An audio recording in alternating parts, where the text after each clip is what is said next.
Anda sedang mendengarkan UT Radio, Open Education Station for All.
Selamat datang di Universitas Terbuka.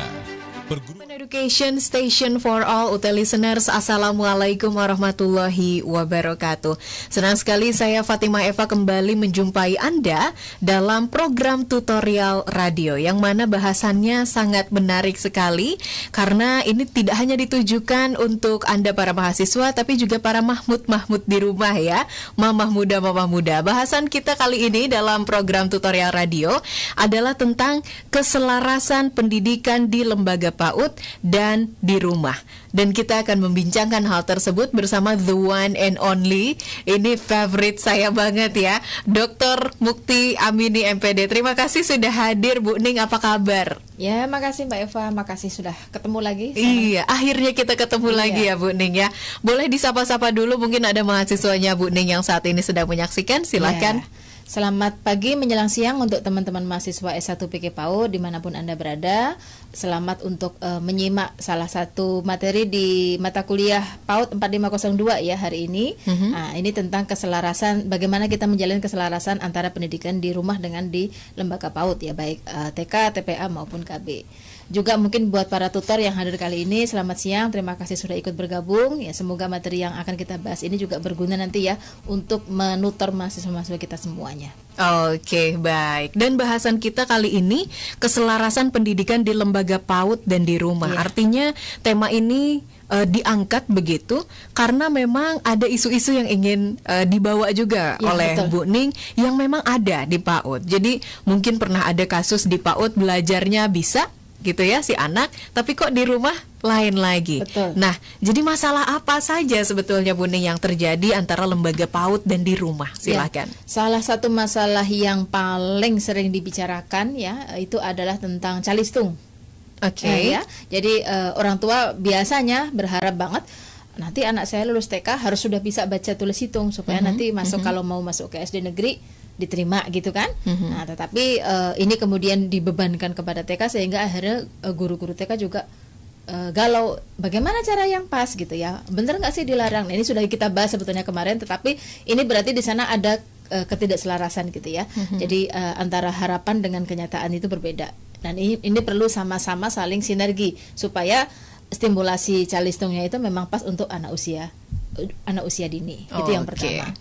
Yang kedua dari sisi pembiasaan barangkali ya, banyak banget guru tuh yang mengeluh kalau setelah libur panjang atau libur kenaikan kelas, itu beberapa pembiasaan baik yang sudah ditanamkan di anak-anak di sekolah itu kayak Pertamina dari nol lagi.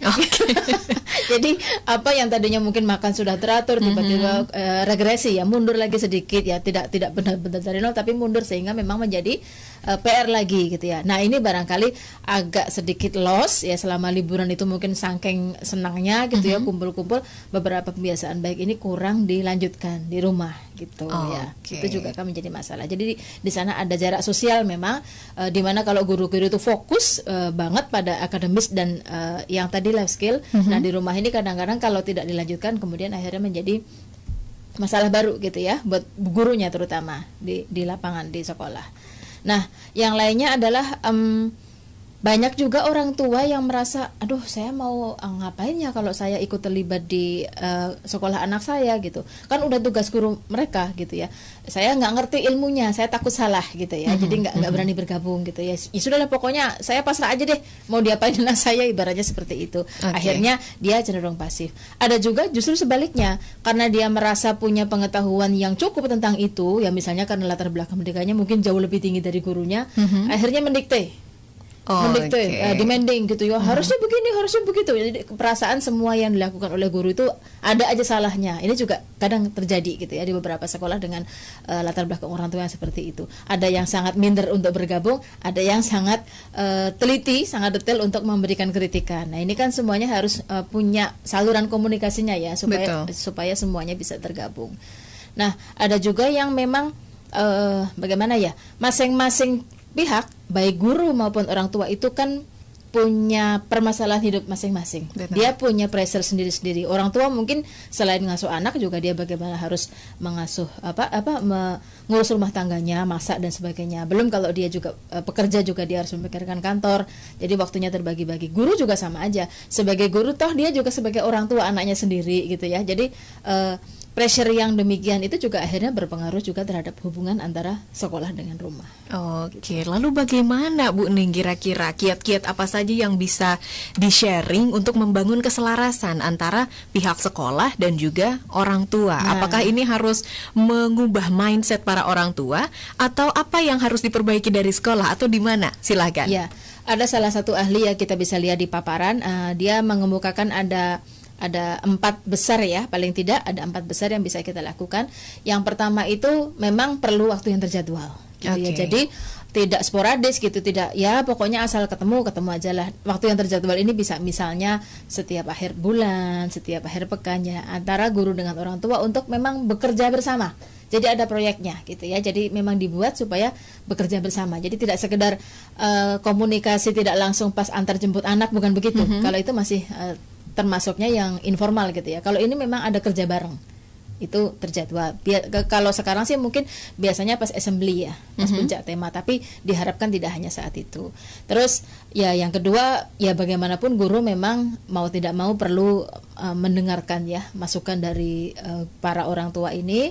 Ya intinya adalah memahamkan kepada mereka bahwa sebenarnya pendidik utama itu orang tua gitu kan. Pendidik pertama dan utama itu orang tua. Kami hanya membantu gitu. Jadi tidak karena sudah disekolahkan ya sudah pokoknya tanggung jawab gurunya gitu kan, tidak seperti itu. Jadi yakinkan bahwa tiap orang tua itu pendidik pertama dan utama dan pasti mampu mendidik anak. Kami cuma bantu gitu ya, apa yang kami bisa lakukan selama jam belajar di TK itu seperti itu.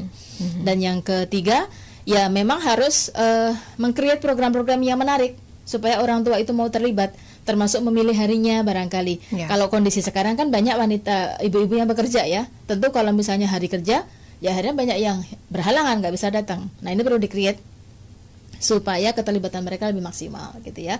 Programnya menarik, waktunya juga pas ya. Jadi dua-duanya harus ada.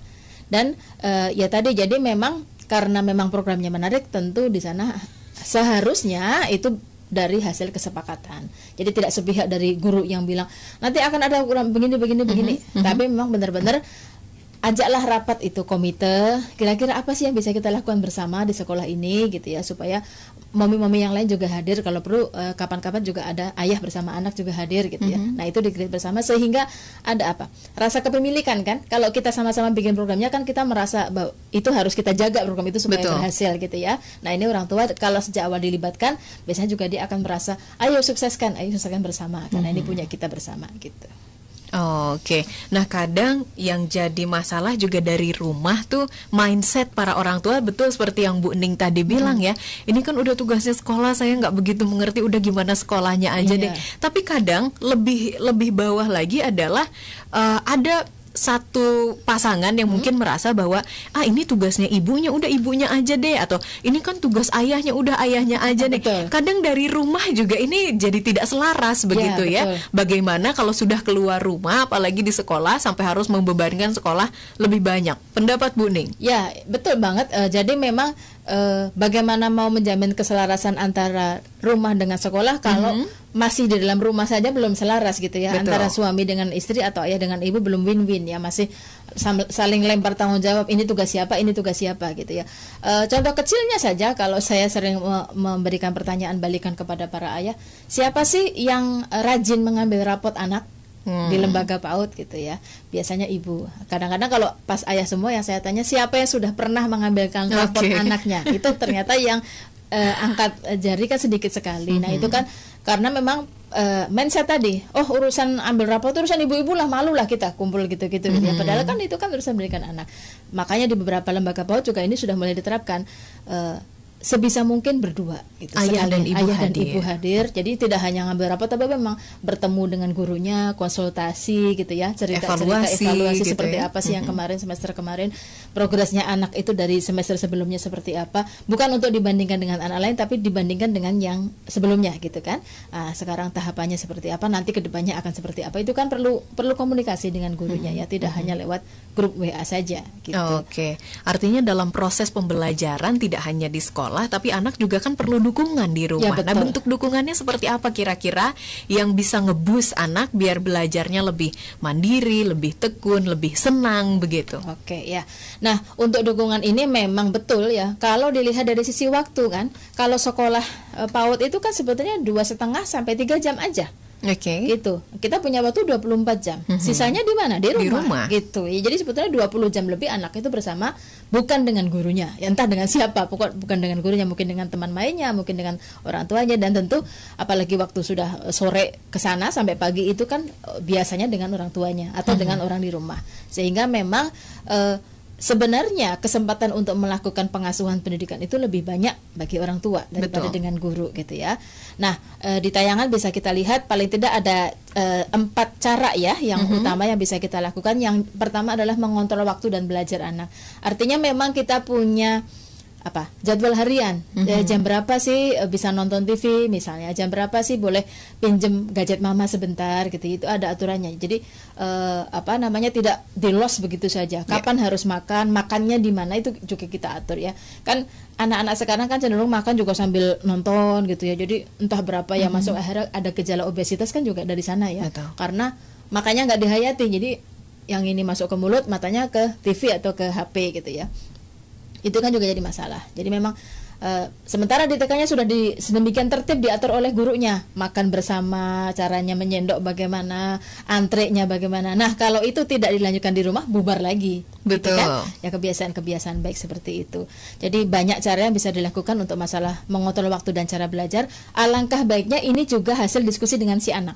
Jadi bukan top down, tapi benar-benar kamu maunya jam berapa bisa main. Jadi kita minta pendapat anak. Nah, itu kita buatlah jadwalnya, benar-benar kita pasang kalau bisa. Usia gitu. PAUD bisa diajak diskusi ya Bu Ning ya? Bisa.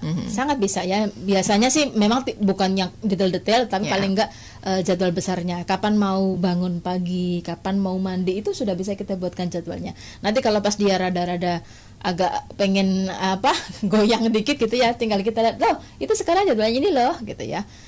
Mau minta toleransi waktu berapa menit, itu bisa kita sampaikan. Jadi dia ngerti bahwa itu harus ditepati gitu ya. Oke, mengajarkan anak untuk disiplin dan konsekuensi juga begitu ya. Tapi juga ke orang tuanya juga sama gitu ya. Artinya orang tuanya juga punya jadwal yang sama, yang anak-anak itu tahu bahwa ini jadwal berlaku untuk seluruh anggota keluarga gitu. Komitmen ya. Ya misalnya masalah menonton TV, ada jam tidak boleh nonton TV jam segini. Ya orang tuanya ya jangan tidak nonton, bukan berarti anaknya dilarang nonton sementara TV tetap menyala, kan itu tidak adil jadinya. Jadi memang mati gitu ya pada saat itu seperti itu ya.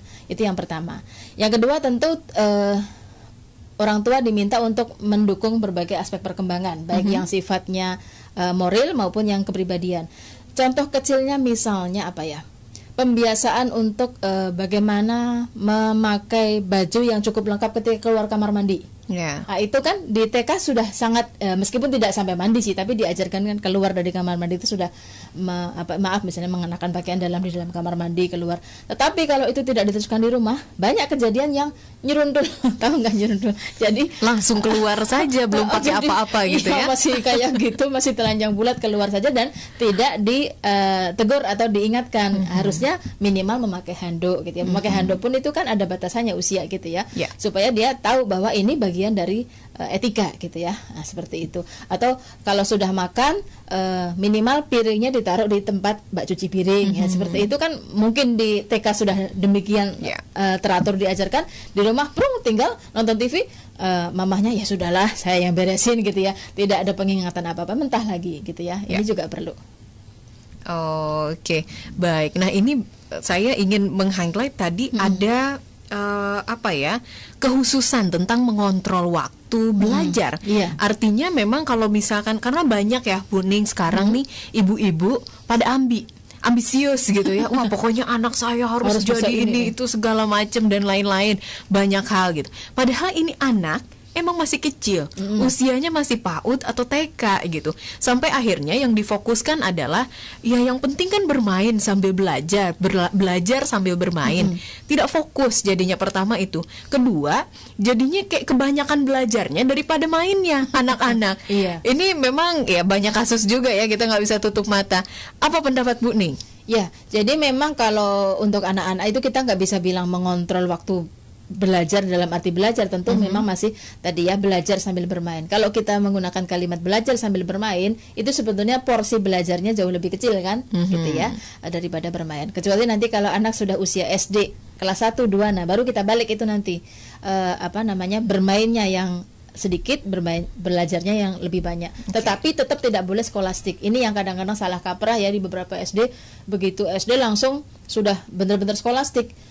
Bangkunya berjajar ke belakang seperti anak kelas tinggi, langsung dengan pelajaran-pelajaran yang tumpah ruah begitu, ya stres lah anak gitu. Betul. Ya. Jadi memang tetap masa transisi itu tetap harus banyak unsur bermainnya. Makanya sebetulnya PAUD itu tidak hanya untuk lembaga TK saja, lembaga TK, KB, TPA, tapi anak usia SD kelas tinggi itu sebetulnya juga masih dalam wawasan PAUD gitu ya. Okay. Masih menjadi masa transisi tadi.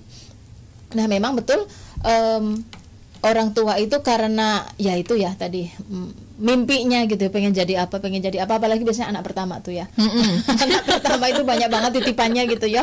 Oh, nanti kalau bisa jadi ini, jadi contoh adiknya, malah kesian gitu ya, bebannya berat sekali. Betul. Dan orang tua sangat semangat menjadi orang tua baru gitu ya, apapun pengen dilakukan, ikut les ini les itu gitu ya, sampai anaknya kecapean. Nah, ini memang dari awal tadi dialog dengan anak itu sangat perlu. Jadi buka saja wawasannya, silahkan diajak ke, misalnya kayak kemarin kita bahas dengan Mbak Ika itu temu penulis gitu. Dia punya buku favorit, diajak ke temu penulis favorit, atau ke toko buku yang dia suka, mana dia pilih sendiri, atau kemana kalau memang dia kecerdasan naturalisnya kenceng ya sering-sering diajak ke alam, diajak mendaki gunung, ke laut, ke kebun binatang. Jadi memang kita pernah bahas ini ya di tutorial metode pengembangan kognitif kan, tentang mengembangkan kecerdasan jamak. Nah, sebetulnya di situ dengan mengamati ini anak ini cenderungnya kemana sih, itulah yang akan kita kuatkan. Jadi jangan sampai cita-cita anaknya itu tergantung cita-cita mamanya atau cita-cita papanya. Meskipun biasanya memang ketika orang tua memiliki profesi tertentu, anaknya itu atau salah satu anaknya memang biasanya akan mengikuti profesi itu. Okay. Itu pengkondisian ya, misalnya dokter ya. Dokter itu kan banyak banget yang salah satu anaknya akhirnya jadi dokter. Tapi kan bukan pemaksaan, kadang-kadang memang suasananya seperti itu. Karena saya kebetulan tetangga depan rumah itu dokter. Saya lihat memang anaknya ya kan ada bekas ulek untuk puyer yang nggak dipakai. Dia memang dari kecil tahu begitu ya, bikin puyer. Ya dari kecil mainan-mainannya yang serba kedokteran. Jadi memang sudah terbentuk di sana bahwa enak ternyata menjadi dokter. Mungkin terus dia membayangkan kerja ayahnya seperti ini, akhirnya tumbuh situ. Asal jangan dipaksa. Oke, jadi dilihat juga waktunya, jangan sampai porsi belajarnya terlalu banyak begitu ya. Karena usia-usia segini kan masih harus bermain. Atau belajarnya ya dibikin fun agar anak merasa ini seolah-olah bermain begitu ya Bu Ning ya. Justru di anaknya harus terasa bahwa ini bermain. Tidak usah perlu tambahan belajarnya itu dari sisi kita gitu kan. Kalau dia taunya bermain aja gitu. Baik, terima kasih penjelasannya Bu Ning. Mohon izin untuk rehat sejenak. Dan bagi Anda UT listeners dan pemirsa UT TV ya yang punya pertanyaan, tanggapan ataupun sanggahan, silahkan tulis di kolom komentar YouTube yang saat ini sedang live, karena kita live melalui 3 kanal. Yang pertama ada radio, kemudian ada TV melalui YouTube ya, UT TV, dan juga melalui Instagram. Jadi pertanyaan juga bisa disampaikan melalui Instagram. So, saya Fatimah Eva dan pastinya Bu Ning masih akan kembali menemani Anda dalam program tutorial radio. Stay tune terus di UT Radio, Open Education Station for All.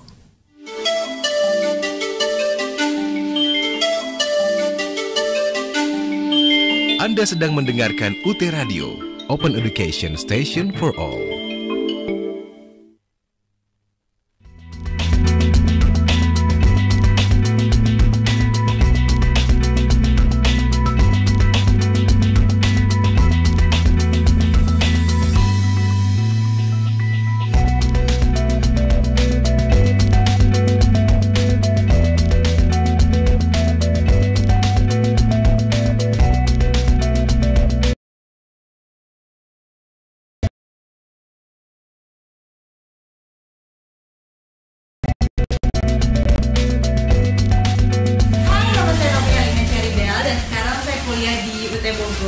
Seru banget kuliah di sini karena saya bisa bekerja sekaligus kuliah juga, dan kuliahnya benar-benar fleksibel banget. Makanya buat kalian yang masih bingung mau kuliah di mana, langsung aja daftar di UT Bogor. Ya.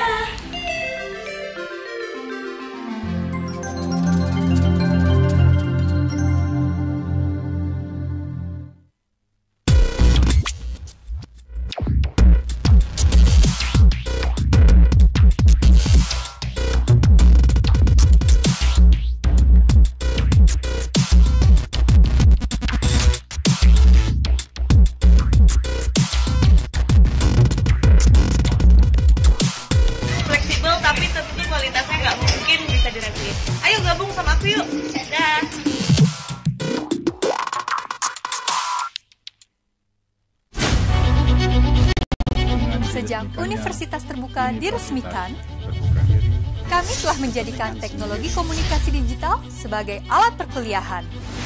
Dengan peralatan yang canggih dan tentunya dukungan tenaga profesional, serta sarana-prasarana yang sangat memadai untuk mendukung terselenggaranya pendidikan dan pembelajaran mahasiswa UT melalui berbagai modus pembelajaran berbasis teknologi dan diseminasi inovasi. Inovasi tiada henti terus kami lakukan untuk menjadi universitas yang network, digital, dan virtual. Telah menjadi pegangan bagi mahasiswa bahwa UT sangat mengikuti perkembangan zaman, bahkan menjadi pelopor kampus digital di Indonesia. Jangan ragu untuk bergabung bersama kami dalam menggapai cita-cita. UT menjangkau yang tidak terjangkau. Hanya UT yang bisa begini.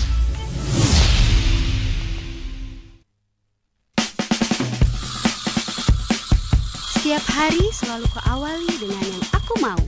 Bebas tapi bertanggung jawab, fleksibel tapi pasti. Hari-hariku dipenuhi dengan semangat untuk kuliah dan meraih profesi. Karena aku mampu mandiri, UT menempaku untuk mandiri. UT memberiku kesempatan belajar kapan dan di mana saja. Dan tentu saja bisa mengelola waktu untuk belajar dan bekerja.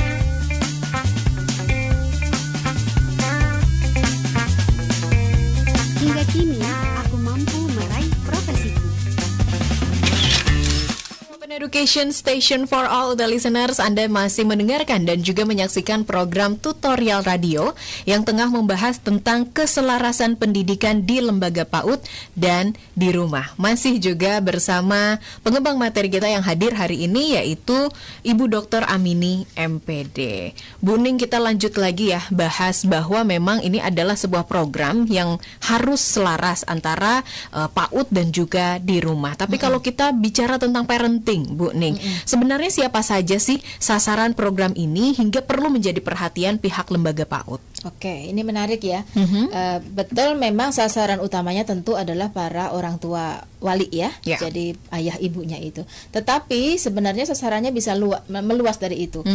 Contoh kecilnya gini, yang mengantar ke TK itu kan biasanya, maaf nih, selain mamahnya kadang-kadang mbak ART gitu ya. Berarti ART juga harus menjadi sasaran program parenting karena dia yang selama ini dekat dengan anak gitu ya. Selama mama papanya kerja juga kan yang mengasuh si mbaknya ini. Perlu ada program parenting yang ngumpulin para mbak itu ya untuk ada program tertentu yang intinya jangan sampai salah asuh gitulah. Nah, itu kan perlu dengan bahasa mereka ya. Rata-rata kan paling level SMP SD. Nah, ini kan bagaimana caranya supaya guru membuat program yang memang bisa memberikan pesan-pesan itu kepada mereka dengan bahasa yang mudah dipahami. Ini kan nggak mudah, tapi perlu yang seperti itu. Entah pertemuannya mungkin sebulan sekali atau apa, dikumpulin lewat arisan atau apa, rujakan dan sebagainya gitu ya.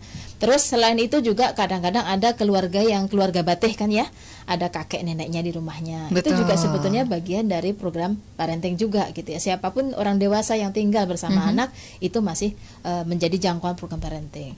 Terus selain itu juga masyarakat secara umum, orang tua yang anaknya belum masuk pun di sekitar situ, itu juga bisa kita anggap sebagai sasaran berikutnya.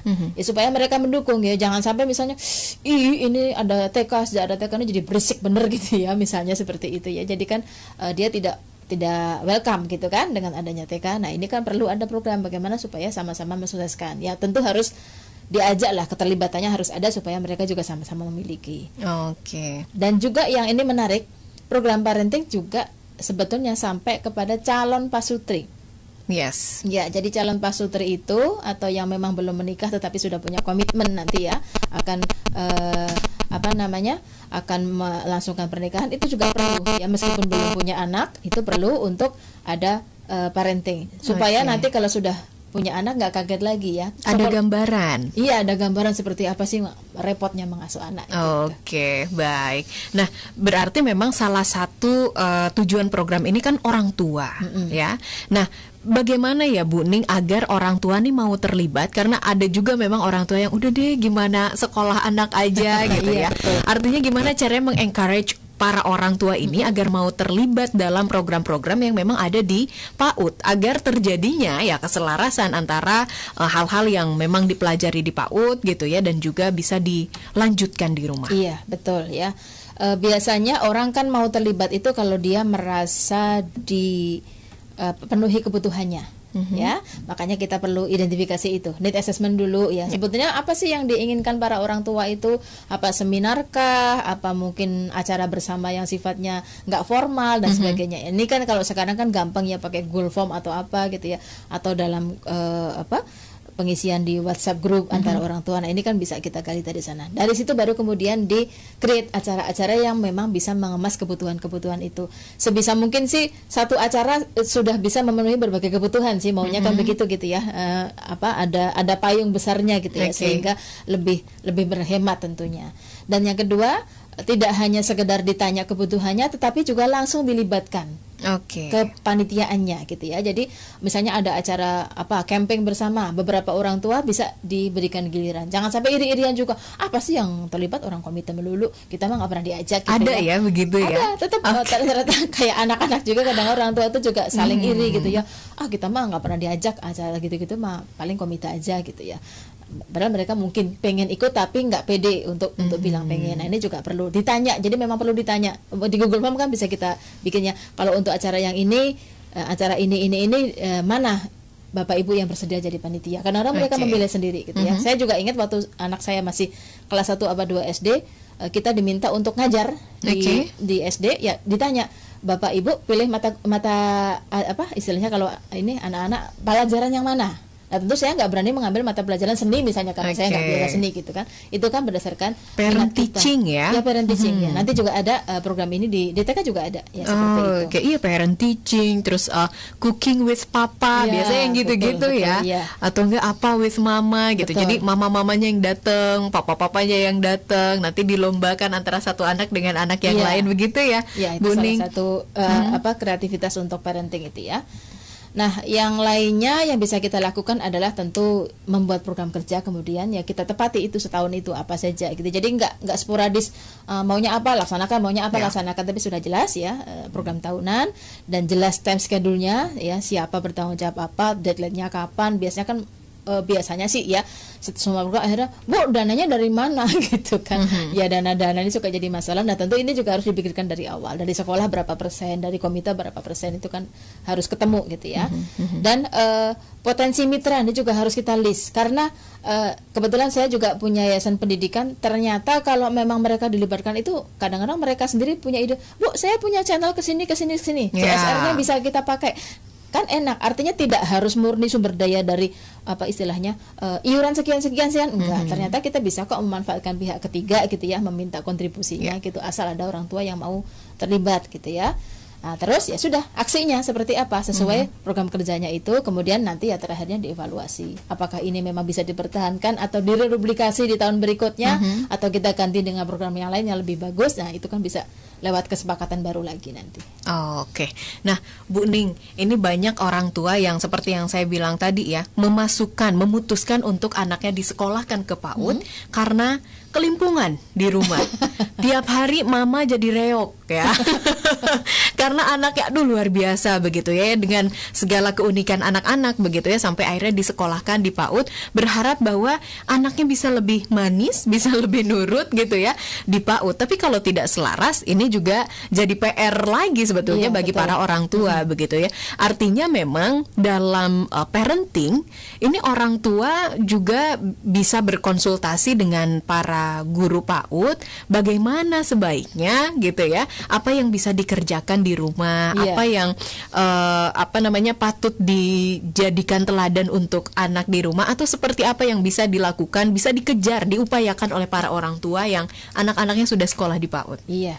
Ya memang tidak menutup kemungkinan ada yang seperti itu. Aduh, daripada di rumah gangguin mama melulu, udah sekolah aja gitu ya. Jadi bebas gitu ya sementara gitu. Ya ada masanya memang anak-anak itu lebih mendengarkan kata gurunya ya. Kita tidak memungkiri itu, sehingga kadang-kadang kan pesan sponsor tuh mamahnya ke gurunya. Bu, guru dibilangin biar dia mau makan bayam, biar dia mau makan ini gitu ya. Titip ke gurunya.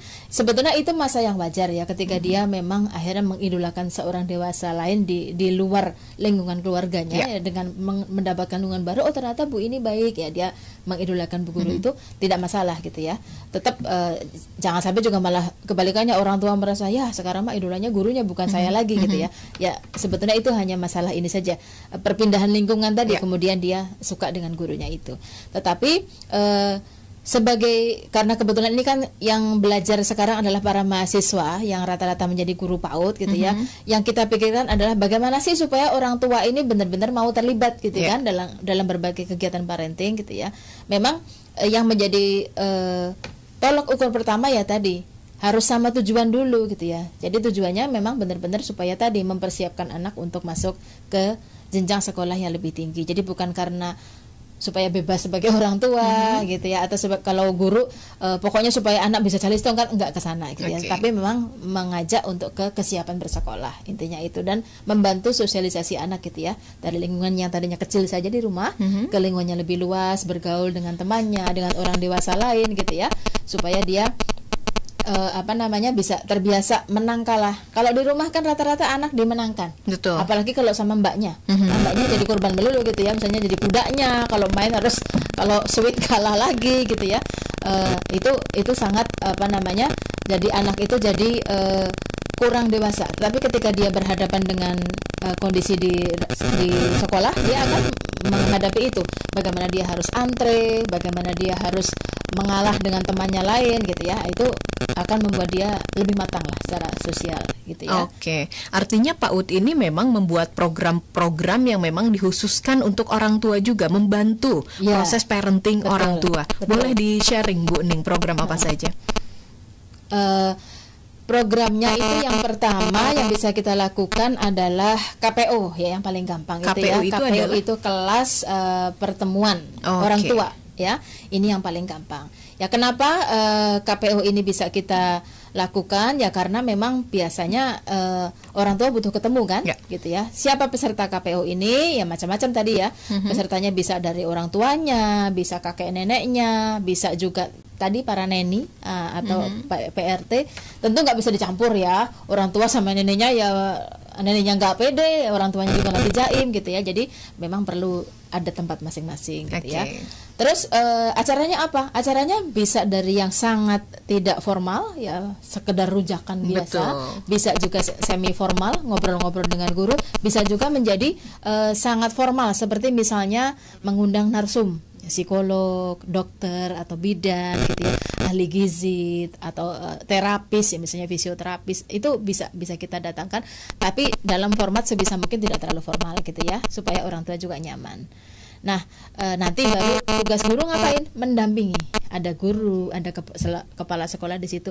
Kenapa tidak guru langsung yang berbicara? Biasanya orang tua itu ya mohon maaf kurang apa ya, kurang anggap gitu ya kalau hanya guru yang bicara. Jadi memang perlu ada narsum lain ini supaya lebih oh iya gitu.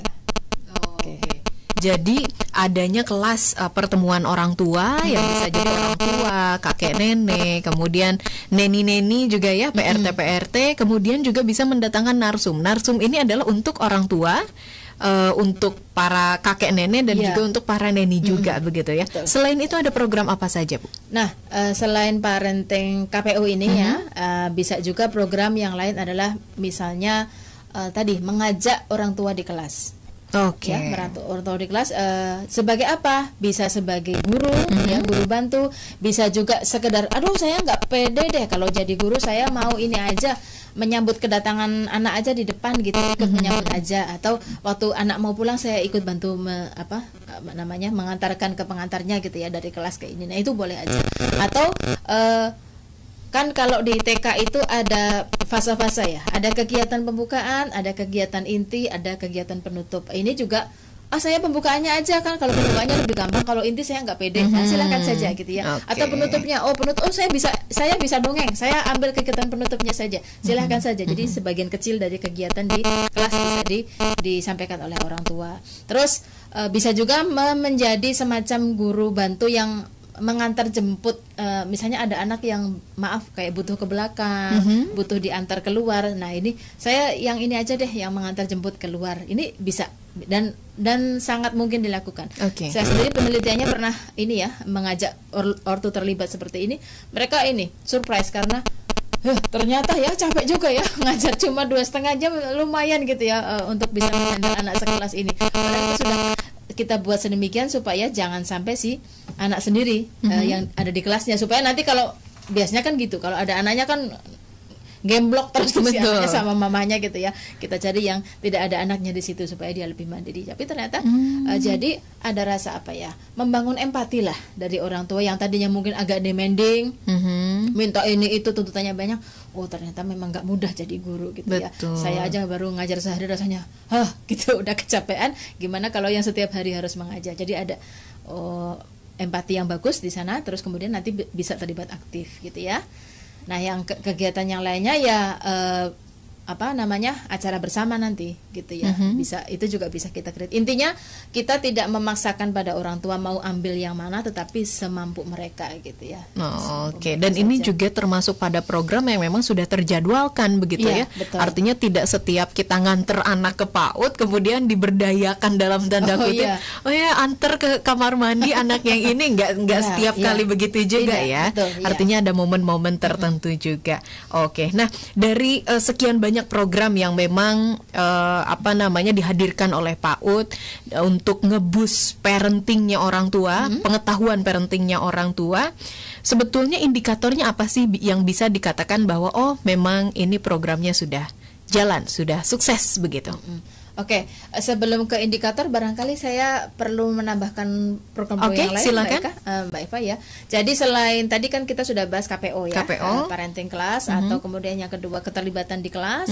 Nah, bisa juga keterlibatan di luar kelas yang acara bersama. Ini yang biasanya sudah ya, para orang tua biasanya sudah dilibatkan, misalnya untuk piknik bareng gitu ya, rekreasi. Tapi sebetulnya tidak hanya itu sih ya, bisa yang sifatnya dekat-dekat saja tadi kayak tadi lomba hari ayah gitu ya, itu kan acara bersama yang fun gitu ya, atau misalnya bikin bazar murah gitu ya, para orang tua terlibat di sana, atau outbound bareng. Outbound kan banyak nih sekarang, outbound papa mama anak gitu. Nah itu di-create sedemikian rupa jadi seru, entah kalau kita di sana ya di Ciputat Nutuk atau di sana gitu ya kalau orang sini ya, atau tadi cooking ya, cooking with my mom, cooking with my dad, itu juga bisa. Jadi menariklah, ada hal-hal yang bisa dilakukan bersama yang nanti itu sebisa mungkin juga diduplikasi di rumah, gitu ya, dilakukan juga di rumah. Dan perayaan hari-hari besar ya, misalnya kayak hari ini hari anak misalnya ya, itu bisa dirayakan bersama, atau hari ayah gitu ya, hari ibu, itu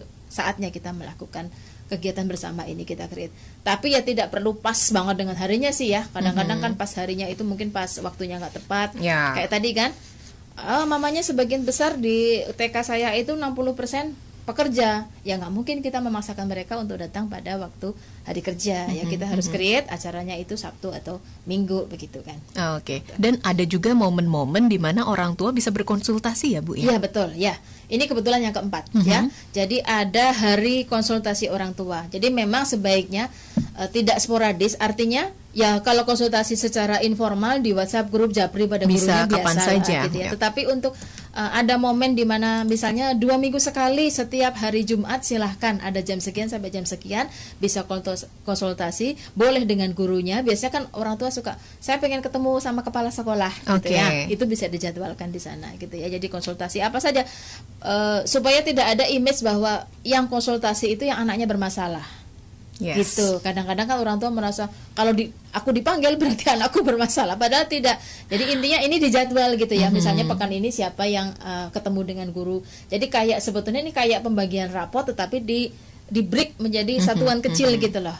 Dialog tentang anaknya itu supaya terjadi kesamaan pandangan perkembangan dia selama ini. Ini yang kebetulan saya rasa agak jarang dilaksanakan ya, belum dilaksanakan kecuali pada saat pembagian rapot ya, supaya tadi khawatir kalau waduh ada panggilan nih, anakku ngapain ya di sekolah, jangan-jangan itu mukul temennya gitu ya, padahal tidak seperti itu.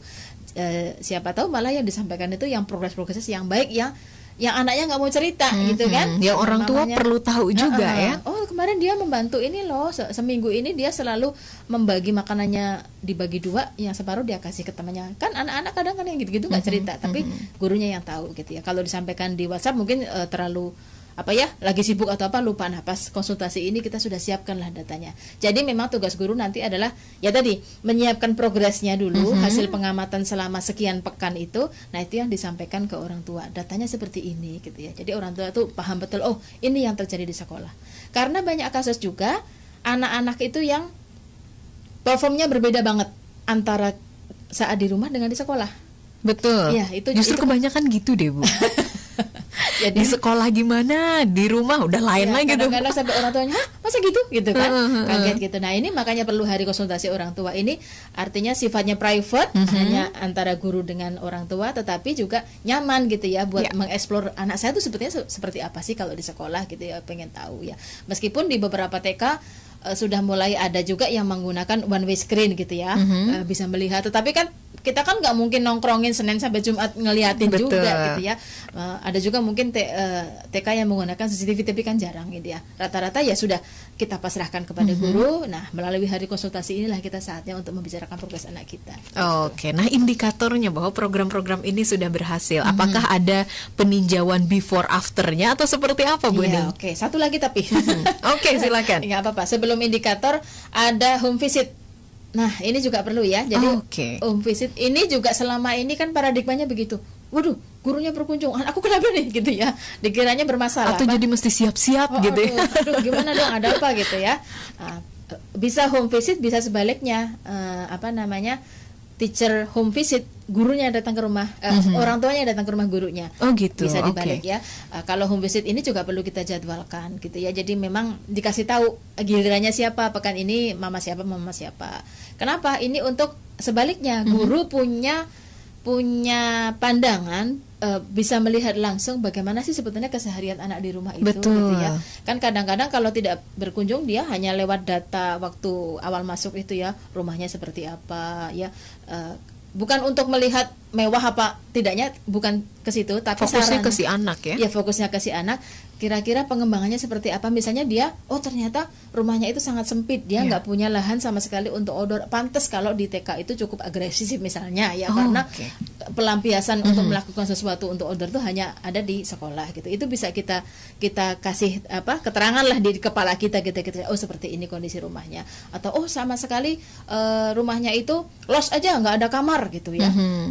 Oh kemarin ada kejadian misalnya dia sampai maaf nih kadang-kadang ada kasus seperti menyingkap rok temennya gitu ya. Nah karena tadi tidak ada sekat-sekat yang jelas mana kamar mamah, mana kamar adik gitu ya. Itu bisa kejadian dari ketika guru itu berkunjung bukan untuk nengok kok sampai belakang tidak, tapi kita tahulah ya terus bagaimana anak bersikap ke orang tuanya di rumah itu kan kelihatan ketika kita berkunjung gitu ya. Oke, yang mana ini jadi catatan juga agar diperbaiki di sekolah atau dibantu diluruskan ya, begitu betul, ya. Betul. Mana tahu saat di rumah ya orang tua kelimpungan tadi jadi reok tiap hari ya kan. Jadi bisa dibantu oleh guru-guru di TK atau di PAUD gitu ya. Terakhir tadi Bu Ning tandanya bahwa memang program ini berhasil? Ya, memang tandanya ini yang pertama tentu ada, kita bisa lihat di paparan ya, ada 4 unsur utama ya. Yang pertama jelas jumlah kehadiran gitu ya. Satu sekolah itu ada 3 kelas, satu kelasnya ada 20, ya mestinya kan ada 60 orang tua. Nah kalau kehadirannya cuma 10, nah itu berarti kan belum tercapai ya.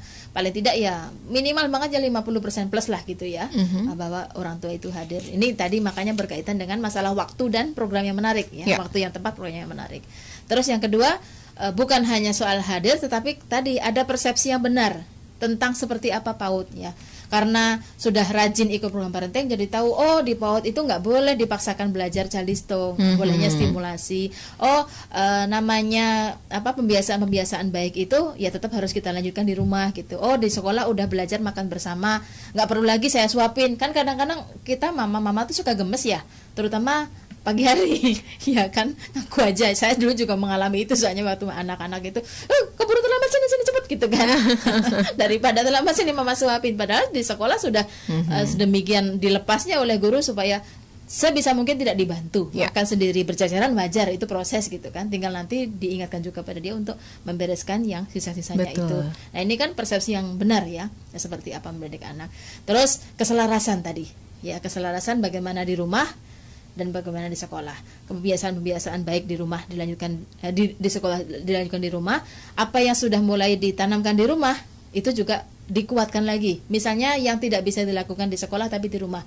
Pembiasaan tidur yang baik, ya bangun jam berapa. Itu kan di rumah adanya. Tapi melalui cerita, melalui film, guru bisa menguatkan lagi di kelasnya masing-masing gitu ya. Memang tidak bisa langsung ada program tidur, ya sulit ya, agak sulit karena sarananya tidak mencukupi kalau di TK. Ya terus masalah pola asuh ini juga menjadi titik temu. Oh ternyata seperti ini harusnya gitu ya. Kalau misalnya mendekati anak yang tantrum itu begini gitu ya, dia lihat gurunya tadi karena dia ikut jadi guru, jadi kan tahu ternyata begitu ya caranya menghandle anak-anak. Kalau dia berisik sekali, pakai nyanyi-nyanyi, pakai ini dialihkan dengan ini, kan dia belajar. Nah, jadi pola asuh yang salah itu kemudian diluruskan secara soft gitu ya, tidak langsung ini salah, tapi dia belajar sendiri. Oke, baik. Terima kasih penjelasannya Bu Ning, luar biasa menarik sekali. Kita lanjutkan di segmen 3 nanti ya. So bagi Anda para mahasiswa dan juga pemirsa UT TV, juga UT listeners dimanapun Anda berada, yang punya tanggapan, pertanyaan silahkan ya tulis di kolom komentar YouTube yang saat ini sedang live, atau Anda juga bisa tulis di kolom komentar Instagram yang saat ini juga sedang live juga. Saya Fatima Eva dan juga Bu Ning masih akan kembali menemani Anda, so stay tune terus di UT Radio, Open Education Station for All.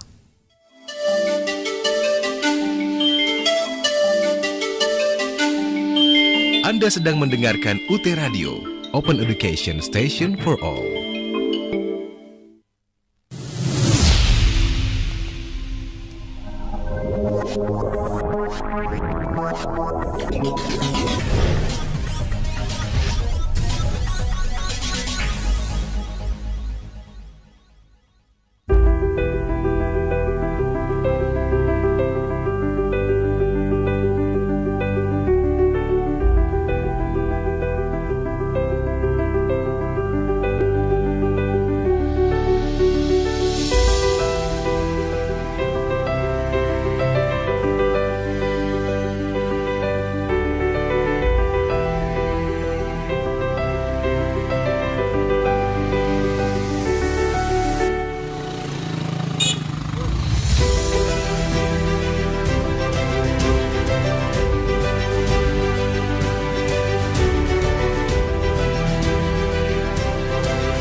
Pesona pegunungan di Kabupaten Mamasa, Sulawesi Barat menyimpan keindahan tersendiri. Salah satunya kawasan Puncak Buntu Liara atau Gunung Liara di Desa Talimbung, Kecamatan Tandukalua, yang dikenal sebagai negeri di atas awan Mamasa.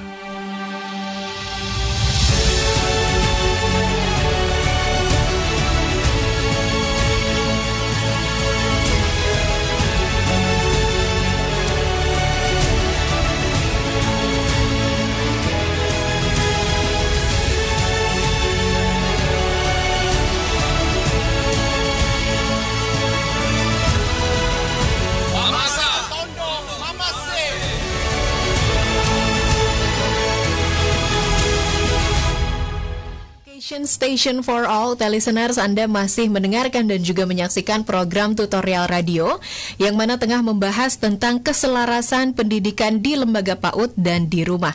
Masih juga bersama narasumber yang hadir hari ini, yaitu Dr. Mukti Amini MPD. Bu Ning, katanya ada surat yang ingin dibacakan, silahkan. Oke, ya. Ini saya membacakan surat cinta ya. Surat cinta bukan antar pasangan tentunya ya, tetapi memang perlu surat semacam ini, bisa dari guru kepada orang tua, bisa juga dari orang tua pada guru ya. Nah, ini yang saya bacakan ini dari guru contohnya untuk orang tua ya. Bermainlah bersama mereka di pekarangan rumah, membuat kue, menggambar, bermain games, menonton film, membaca buku bersama, bersantai di sofa, dan tidak melakukan apapun sesaat juga tidak apa-apa gitu. Kesehatan mental atau jiwa anak jauh lebih penting di atas segalanya, karena apa yang mereka rasakan selama lockdown akan membekas dalam memori mereka selamanya. Ini surat cinta ini disampaikan oleh seorang guru di primary school di luar gitu ya, kepada para orang tua pas masa pandemi kemarin. Karena banyak orang tua yang gelisah kan, aduh ngapain aja nih di rumah, dikurung gitu ya. Jadi intinya ya yang penting bahagia gitu kan, karena itu yang akan membekas, apalagi masih anak-anak, jangan sampai nanti kenangannya tuh buruk sekali tentang pandemi, bahwa selama pandemi dia benar-benar seperti hidup di penjara, nggak bisa ngapa-ngapain gitu. Betul. Ya. Jadi memang perlu. Nah, sebaliknya juga kita perlu bikin orang tua itu juga perlu juga bikin surat kepada guru. Biasanya disampaikan pada saat hari guru gitu ya. Itu juga menarik gitu ya. Biasanya terbangun empati di sana gitu ya. Orang tua boleh masing-masing, boleh kelompok per kelas misalnya membuat surat yang nanti kemudian disampaikan pada guru, terus kemudian nanti bisa di display gitu ya. Itu juga membantu para guru. Ini salah satu contoh surat lagi dari TKIT ya. Jangan cemas dengan kondisi belajar anak Anda di rumah. Setiap anak di sekolah ini adalah satu keluarga besar. Ketika saatnya tiba untuk masuk sekolah, kami akan berusaha keras untuk mengejar ketertinggalannya. Berusahalah untuk tidak kecewa dan marah kepada anak-anak Anda di rumah bila mereka tidak mengerjakan tugas harian dari guru. Ini kan sering terjadi di lapangan ya. Kan ada tugas dari bu guru, ayo dikerjakan itu, nanti kamu dimarahi dan sebagainya. Jadi perlu ada semacam ketenangan gitu ya diberikan kepada orang tua. Nggak apa-apa, tugas itu memang supaya anak-anak itu terkontrol, waktunya tidak hanya main-main yang nggak jelas, tetapi bukan berarti harus gitu ya. Jadi slow sajalah gitu, intinya begitu. Nah, seperti ini kalau dibuat dalam bentuk tulisan akan jauh lebih membekas ya, mengena di hati gitu ya, daripada sekedar ucapan di WA biasa aja. Beda ya dengan kita dapat surat, apalagi kalau sekarang jarang ya kita pakai kantor pos misalnya kan. Iya, betul. Ada perangkonya dikirim ke rumah, itu disimpan pasti sama orang tua gitu ya. Beda dengan cuman ucapan di WA, meskipun sudah dibuat pakai Canva sebagus apa, akan berbeda rasanya ketika memang mendapatkan fisiknya. Betul. Gitu ya. Itu silahkan nanti dicoba saja di para guru ini ya, dicoba di TK masing-masing, lihat efeknya seperti apa gitu ya. Saya rasa nanti akan bagus efeknya. Oke, baik. Terima kasih. Surat cinta yang luar biasa ini ya. Ini sangat menyentuh dan memang relate sekali dengan apa yang terjadi di rumah yang memang ada anak kecilnya gitu ya. Bu Ning, kita sapa-sapa dulu. Ini ada mahasiswa dan juga penyimak dari yang hadir di YouTube. Kemudian ada Cynthia hadir dan menyimak dari UPBJJ UT Bandung. Terima kasih Bandung. Kemudian ada Fiesta Nivitri. Fiesta hadir menyimak, salam sehat Bunda Mukti. Oh ya, itu tutor itu. Oh, tutor. Kemudian ada Muhammad Mashkur Al Nganjuki. Ini pasti dari Nganjuk ya, bukan dari Banten. Hadir dan menyimak, terima kasih. Kemudian ada Titik Supandi, tutor Kota Serang menyimak, luar biasa. Terima kasih. Ini pasti gengnya Bu Ning ya. Kemudian ada satu pertanyaan Bu Ning Ini menarik sekali pertanyaannya. Saya Roro izin tanya, bagaimana menyelaraskan parenting antara orang tua dan kakek nenek? Bisakah Pak Ut membantu? Nah ini ya. Silakan dijawab Bu Ning. Ini balik ke yang tadi ya, sasaran parenting itu sebenarnya siapa? Kan habis Betul. keduanya tadi sampai kakek nenek, betul ya. Nah memang nih, memang di sana ada sedikit kesenjangan biasanya ya. Kalau orang tua itu kan sedang semangat-semangatnya menegakkan disiplin gitu kan ya. Jam segini harus begini, kalau sholat nggak boleh telat. Tapi kalau kakek ke nenek itu yang ada tuh sayang gitu ya, pokoknya maunya ngasih gitu ya, sehingga kadang-kadang jadi tempat pelarian gitu kan. Kalau nggak dikasih sama mama, lari ke neneknya, neneknya nanti dikasih gitu ya. Nah memang saya rasa ini sangat bisa seharusnya menjadi peluang bagi kita para guru PAUD untuk mengadakan program parenting bagi kakek neneknya. Kalau memang di kelas kita atau di sekolah kita banyak yang memang sekarang ada tren seperti itu. Kalau nggak mbaknya yang nganter, kakek neneknya yang nganter gitu ya. Berarti perlu ada program parenting ke mereka gitu ya. Karena kebetulan saya juga pernah hadir di acara seminar PAUD yang memang ini justru membahas dari sisi kakek nenek. Jadi yang para pembicaranya itu para gerontolog. Gerontolog kan memang para ahli manula gitu ya. Jadi mereka itu juga sedih gitu kalau nggak dianggap gitu. Kasihan sekali sampai. Jadi mereka itu sampai ibaratnya konsul ke para gerontolog ini, "Dok, saya mesti gimana? Tiap kali saya mau ngasih anak ngasih cucu permen disalahin sama anak. Mau ngajak jalan, jangan sama kakek, nanti kakeknya kecapean gitu ya." Jadi rasanya tuh saya tuh nggak berguna gitu. Itu banyak yang juga orang tua merasa seperti itu. Jadi memang ya tadi perlu ada program parenting, mungkin mendatangkan tadi ahli yang gerontolog ya, ahli manula gitu ya, supaya bisa menyelaraskan nanti. Jadi ada ahli gerontolog, ada psikolog yang anak gitu. Jadi kan mereka jadi dari sisi orang tua tuh maunya seperti ini, dari kakeknya, dari sisi orang tua seperti ini, dari anak seperti ini. Jadi ketemulah di tengah. Memang sih yang paling sehat sebisa mungkin namanya keluarga itu ya kalau bisa tidak serumah jadi satu semuanya, dari kakek nenek, orang tua, anak gitu ya. Paling tidak serumah, kalaupun mau berdekatan ya. Idealnya seperti itu. Jangan memang sehari-hari kumpul semua, karena memang biasanya ya akan ada tadi intrik-intrik itu akan ada. Tapi kalau sekedar bertetangga atau mungkin sebelahan saja tentu sudah berbeda gitu ya. Nah biasanya orang tuanya yang pusing kan di tengah gitu ya. Aduh anak gini mesti gimana, itu juga orang tua saya, ini juga anak saya gitu. Membahasakan keinginan kita ke orang tua itu juga PR banget Bu Ning ya. Betul. Ya jadi memang saya rasa ini bisa dijembatani oleh lembaga PAUD secara bersama. Kalau benar memang di TK kita itu banyak yang para manula gitu ya. Sekalian saja kita undang nanti ahlinya, kita bincang-bincang, karena ya kasihan juga kalau mereka tidak diberikan kesempatan untuk mendidik anak ya, untuk mengasuh cucunya, sementara itulah ekspresi mengisi hari tuanya dengan seperti itu ya. Meskipun jangan sampai dibalik juga ya, dalam arti ini juga kebetulan banyak kasus juga orang tua yang sebenarnya itu sudah merasa nggak sanggup, kewalahan.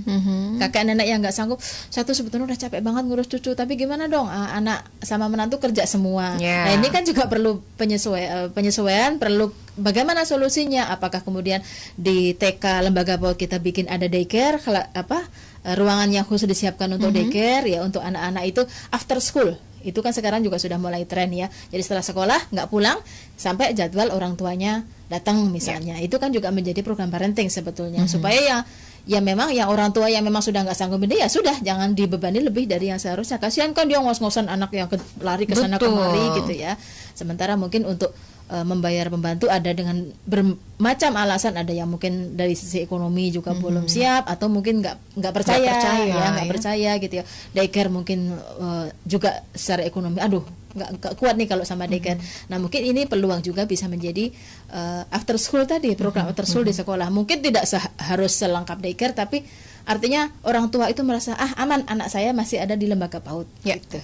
Oke, baik, terima kasih. Terakhir silakan singkat saja kesimpulan dari materi kita kali ini, keselarasan pendidikan di lembaga PAUD dan di rumah. Oke, ya makasih Mbak Eva. Jadi intinya pendidikan anak itu pertama dan utama adalah tanggung jawab orang tua ya, ayah dan ibunya. Nah, pihak lembaga PAUD kita tugasnya itu adalah bagaimana supaya mereka merasa terus dilibatkan dalam berbagai program pendidikan itu, ya, merasa berbagi tanggung jawab dengan berbagai program yang menarik, ya. PR kita adalah mencari program yang menarik, mencari waktu yang tepat supaya program parenting ini semuanya bermanfaat bagi orang tua, dan kemudian juga kembali lagi manfaatnya kepada kita, karena dengan orang tua yang mendukung kegiatan pembelajaran di rumah nanti tentu juga akan memudahkan kita ketika kita melakukan pendidikan untuk anak-anak itu di sekolah kita masing-masing. Oke, baik, terima kasih banyak Bu Ning, hatur nuhun udah datang ke studio. Mudah-mudahan akan ada sesi-sesi selanjutnya Bu Ning datang untuk ngobrol-ngobrol sama kita lagi di sini. Terima kasih, sehat-sehat selalu ya Bu Ning ya. Terima kasih Mbak Eva. Baik, UT listeners dan pemirsa UT TV, itulah tadi bincang-bincang kita dalam program tutorial radio yang membahas tentang keselarasan pendidikan di lembaga PAUD dan di rumah bersama Dr. Mukti Amini MPD, dikhususkan bagi Anda para mahasiswa yang mengambil mata kuliah program pelibatan orang tua dan masyarakat dengan kode mata kuliah PAUD 4502 Fakultas Keguruan dan Ilmu Pendidikan. Saya mengucapkan terima kasih kepada Anda yang sudah hadir menyimak dan juga interaksi. Mohon maaf apabila ada hal-hal yang kurang berkenan. Saya Fatimah Eva pamit undur diri. Sampai jumpa kembali dalam program UT Radio berikutnya. Wassalamualaikum warahmatullahi wabarakatuh. Waalaikumsalam.